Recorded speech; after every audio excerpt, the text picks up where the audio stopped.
In this video I'm going to show you how to upload a CSV file to Google Sheets and then open it as a Google Sheet. So I have the CSV right here, which is an Excel file, or usually an Excel file type. You can save them from Sheets, but anyhow, I'm just going to go in here and I'm just going to drag it, in this case, over to here, right?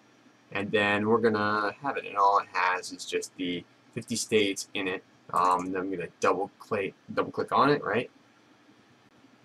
So all this has is just a list of all 50 states in the US, and I'm just going to hit open with Google Sheets, right?